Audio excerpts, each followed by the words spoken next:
Hello everybody and welcome. My name is Eric and today I'm gonna be showing you guys how easy or difficult it is to start our outboard when it's completely cold. Let me get right to it.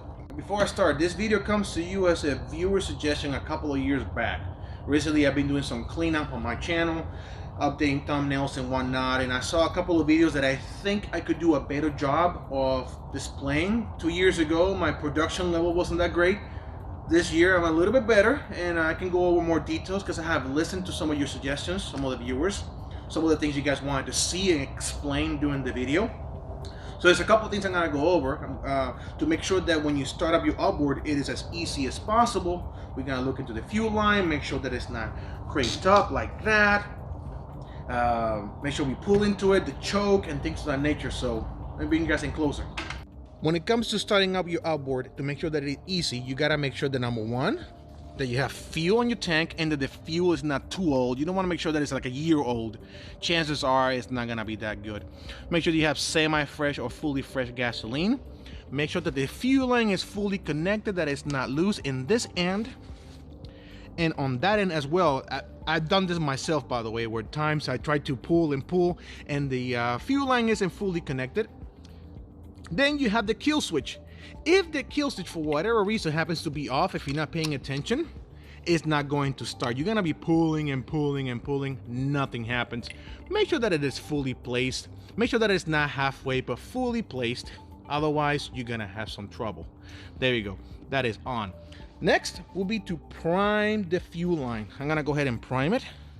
It's a little cold outside and a little hard, so I'm gonna put you guys down a minute while I prime it. All right, I checked both ends on the tank and on the motor, make sure they're all tight. Fuel line is primed. I'm gonna put the choke out. This should be fairly easy. I'm thinking maybe 2 to 5 pulls maybe. I am not on gear.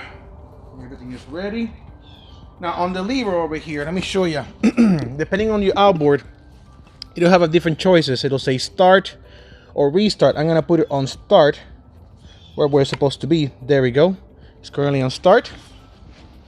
Let me go ahead and let me put you guys down over here. There we go. Sorry for the shakiness. On start. Let's go and get started.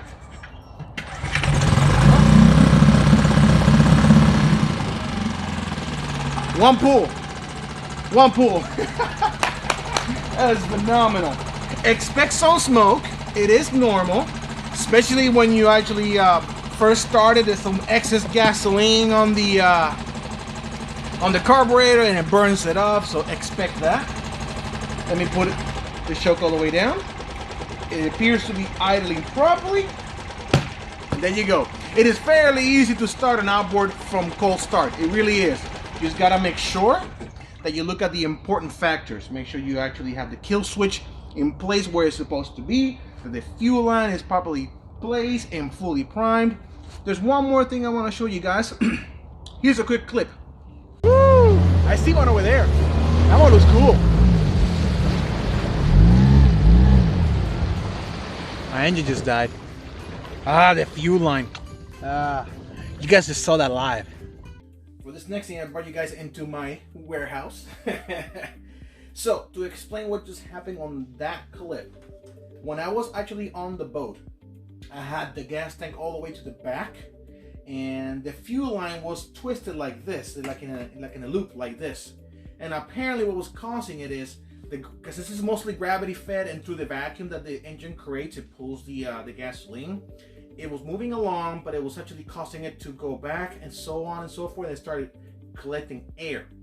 And eventually the engine died. There was no fuel. So what I ended up doing on that clip was taking the gas tank, pushing it forward towards the front of the boat, which will create a more linear flow of the gas with the line, and that corrected the problem. And that's pretty much it. So keep that in mind. Make sure that when you have the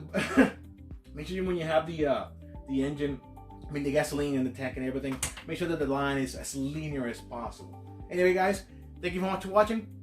See you guys on the next one.